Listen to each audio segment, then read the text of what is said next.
1 month ago tonight, we presented a report on Senator Joseph R. McCarthy. We labeled it as controversial. Most of that report consisted of words and pictures of the senator.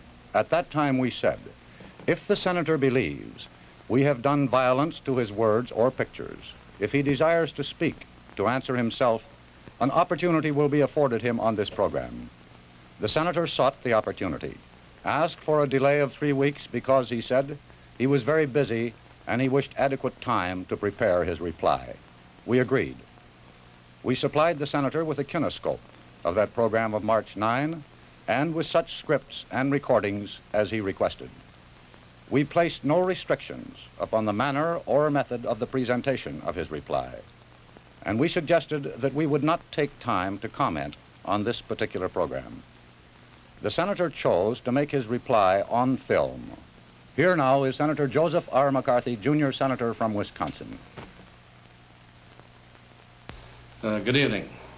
Mr. Edward R. Murrow, Educational Director of the Columbia Broadcasting System, devoted his program to an attack on the work of the United States Senate Investigating Committee and on me personally as its chairman. Now, over the past 4 years, he has made repeated attacks upon me and those fighting communists. Now, of course, neither Joe McCarthy nor Edward R. Murrow is of any great importance as individuals.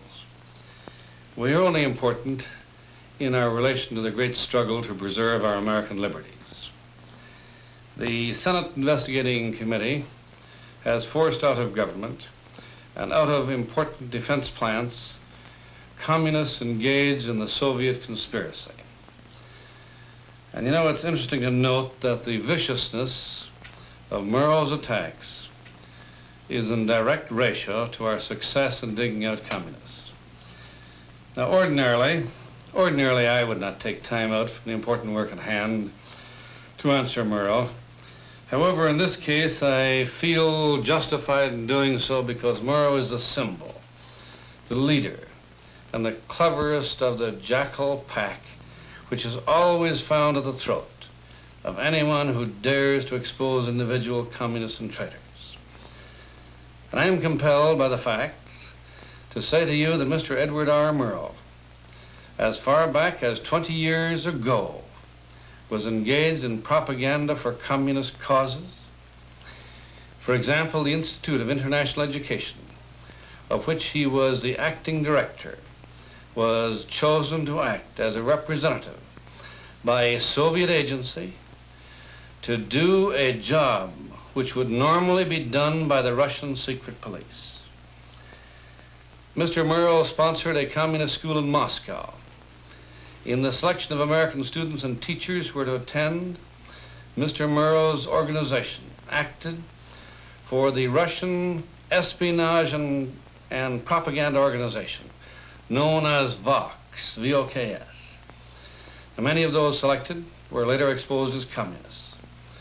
Murrow's organization selected such notorious communists as Isidore Begun, David Zabludowski. Incidentally, Zabludowski was forced out of the United Nations when my chief counsel presented his case to the grand jury and gave a picture of his communist activities.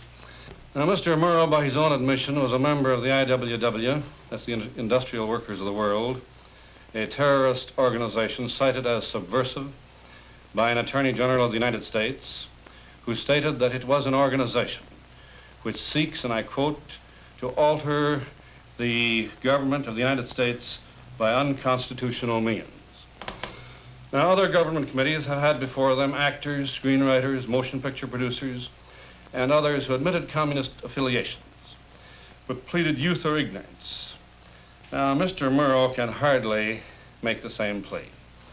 On March 9 of this year, Mr. Murrow, a trained reporter who had traveled all over the world, who was the educational director of CBS, followed implicitly the communist line as laid down within the last 6 months, laid down not only by the Communist Daily Worker, but by the communist magazine Political Affairs and by the National Conference of the Communist Party of the United States of America.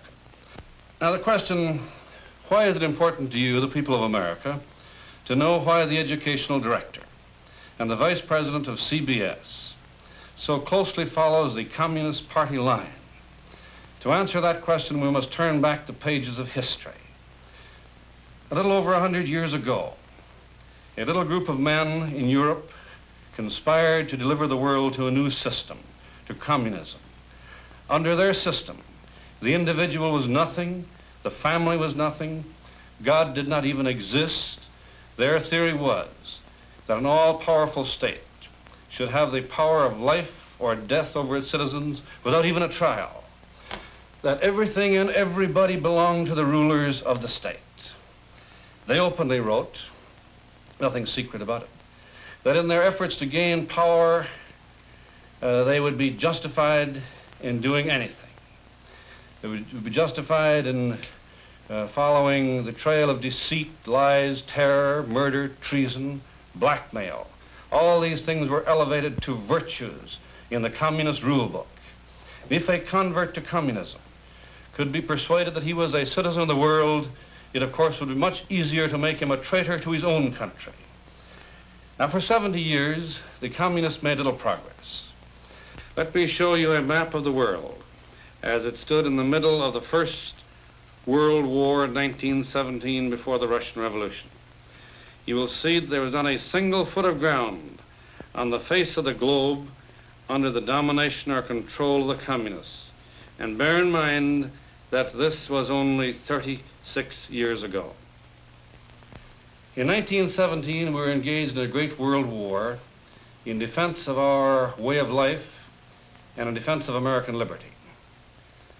The Kaiser was obliged to divide his armies and fight on both the eastern and the western fronts. In the midst of the war, the Russian people overthrew their czarist master, and they set up a democratic form of government under the leadership of Alexander Kerensky. Now, Kerensky's government instantly pledged all-out support to the Allies. At this instant, the Imperial German government secretly financed the return to Russia of 7 communist exiles led by Nikolai Lenin, exiles who had been forced to flee the country. A rather important event in the history of the world.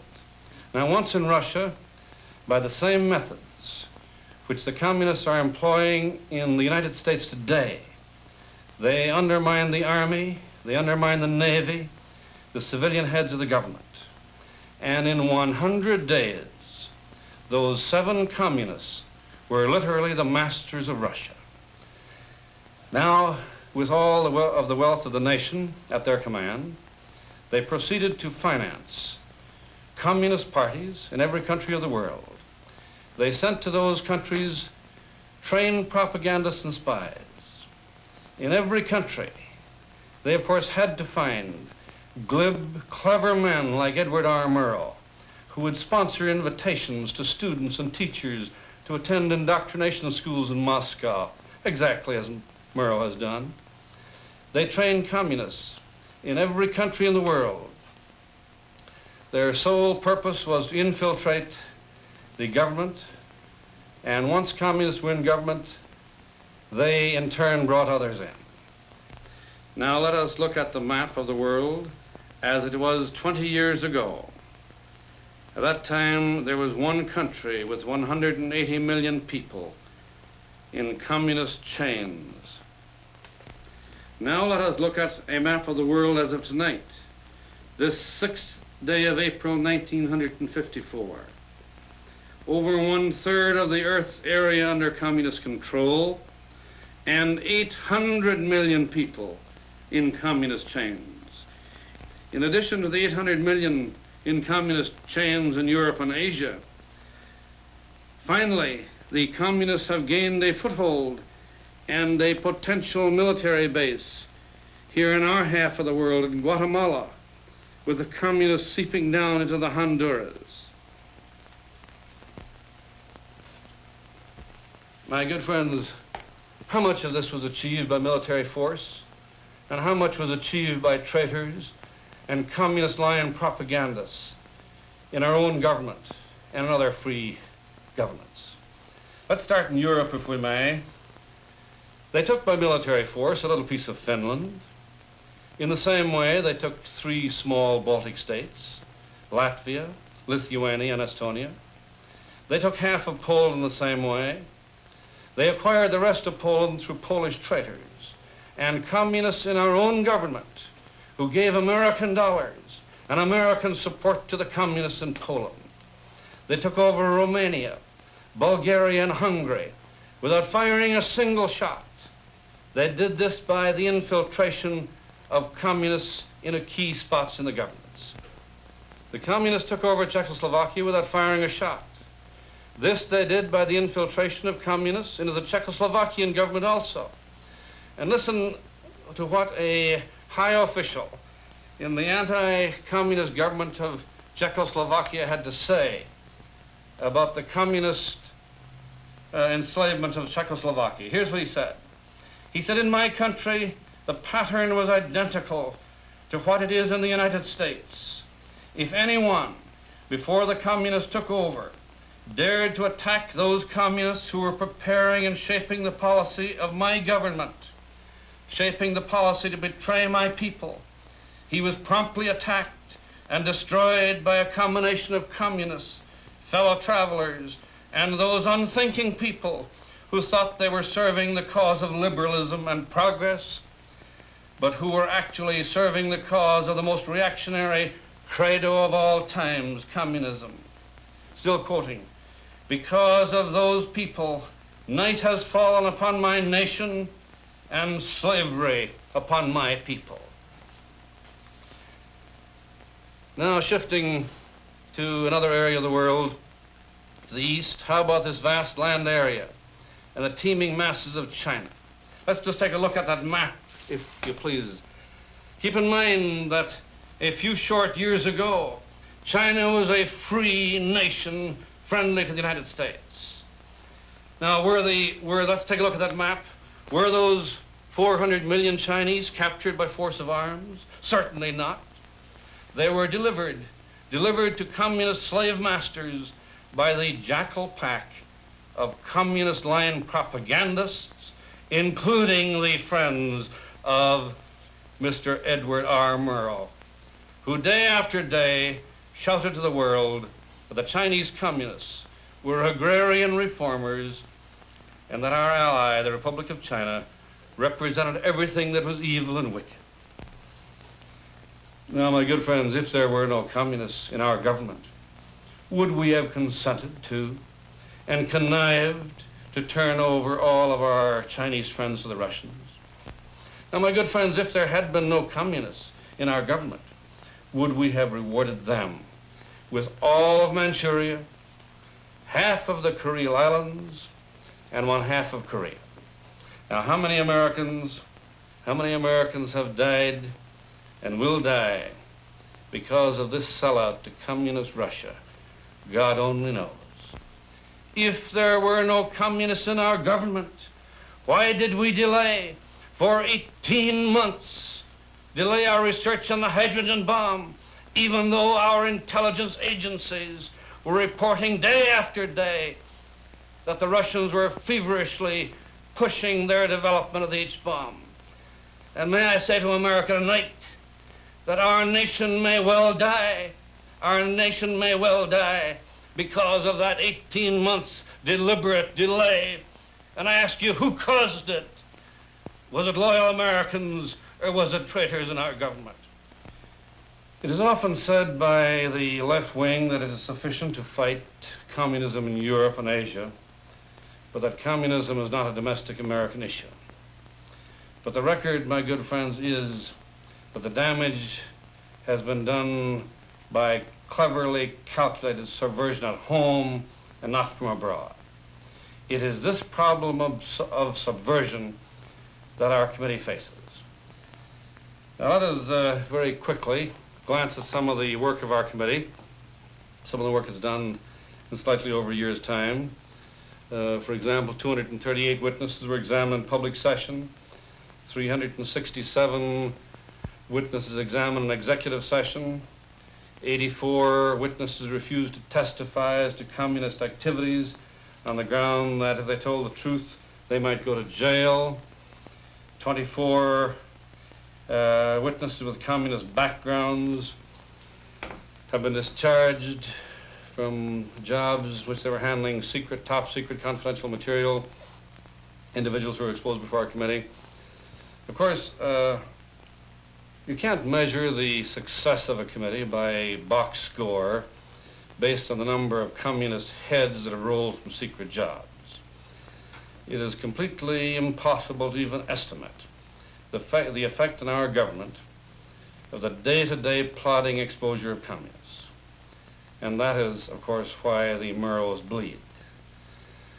For example, the exposure of only one Fifth Amendment communist in the government printing office, an office having access to secret material from almost every government agency, resulted in an undisclosed number of suspensions.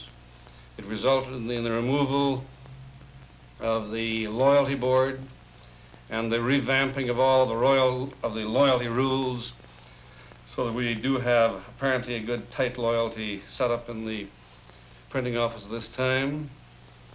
Also, disclosure of communists in the military. And the radar laboratories resulted in the abolition of the Pentagon board, which had cleared and ordered reinstated communists who had for years been handling government secrets. Also, as a result of those hearings, Army orders have been issued to prevent a recurrence of the major press scandal, which was exposed by the committee.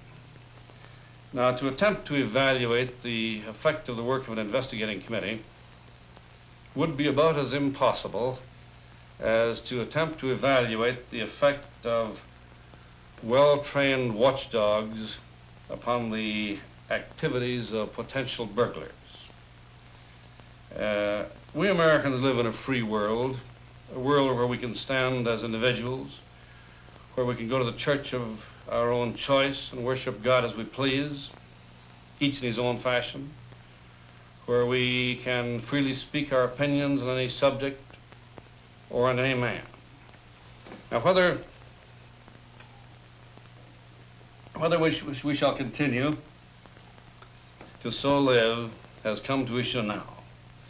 We will soon know whether we are going to go on living that kind of life, or whether we are going to live the kind of life that 800 million slaves live under communist domination. The issue is simple. It is the issue of life or death for our civilization. Now, Mr. Murrow said on this program, and I quote, he said, "The actions of the junior senator from Wisconsin have given considerable comfort to the enemy." That is the language of our statute of treason, rather strong language. If I am giving comfort to our enemies, I ought not to be in the Senate. If, on the other hand, Mr. Murrow is giving comfort to our enemies, he ought not to be brought into the homes of millions of Americans by the Columbia Broadcasting System. Now, this is a question which can be resolved with very little difficulty. What do the communists think of me, and what do the communists think of Mr. Murrow? One of us is on the side of the communists. The other is against the communists, against communist slavery. Now, the communists have 3 official publications in America, and these are not ordinary publications. They have been officially determined to be the transmission belts through which communists in America are instructed as to the party line, or the position which communist writers and playwrights must take. Also, of course, telecasters, broadcasting. The first of these is a booklet which I would like to show you, if I may. It's entitled "The Main Report Delivered at the National Conference of the Communist Party of the USA," published in New York in October 1953. The report states, quote, "The struggle against McCarthyism is developing currently along the following main lines." Keep in mind, this is the communist publication giving instructions to the members of the party. Along the following main lines: struggle against witch hunting, struggle against investigations of the McCarthy-McCarran type, and defense of the victims of McCarthyism, such as Owen Lattimore, etc. In addition, there is the direct attack on McCarthy. May I ask you, does that sound somewhat like the program of Edward R. Murrow on March 9 over this same station? Now, in this report, the communists do not hesitate to instruct the comrades that their fight on McCarthy is only a means to a larger end. Again, let me quote from the instructions from the Communist Party to its membership from page 33, and I quote, "Our main task is to mobilize the masses for the defeat of the foreign and domestic policies of the Eisenhower administration and for the defeat of the Eisenhower regime itself. The struggle against McCarthyism contributes to this general objective." There's one more quotation, if I may, from page 31 of these instructions from the Communist Party to its members. I quote, "Since the elections, McCarthyism has emerged as a menace of major proportions." I think maybe we know what the Communist Party means by a menace of major proportions. They mean a menace of major proportions to the Communist Party. Now, let's take 30 seconds or so, if we may, look a little further to see who's giving comfort to our enemies. Here is a Communist Daily Worker of March 9, containing 7 articles and a principal editorial, all attacking McCarthy, and the same issue lists Mr. Murrow's program as, listen to this, one of tonight's best bets on TV. And then just one more. Here's the issue of March 17. Its principal front page article is an attack on McCarthy. It has 3 other articles attacking McCarthy. It is a special article by William Z. Foster, the head of the Communist Party in America, and now under indictment on charges of attempting to overthrow this government by force and violence. This article by Foster praising Edward R. Murrow. Just one more, if I may impose on your time. The issue of March 26. This issue has 2 articles attacking witch hunting, 3 articles attacking McCarthy, a cartoon of McCarthy, and an article in praise of Mr. Edward R. Murrow. And now I would like to also show you the communist political organ entitled Political Affairs.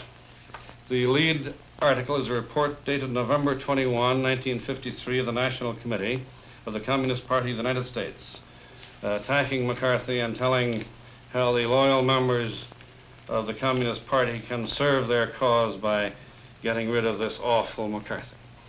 Now, as you know, Owen Lattimore has been named as a conscious, articulate instrument of the communist conspiracy. He's been so named by the Senate Internal Security Committee.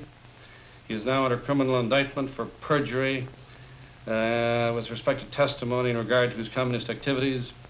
In his book, Ordeal by Slander, he says, and I think I can quote him verbatim, he says, "I owe a very special debt to men I have never met.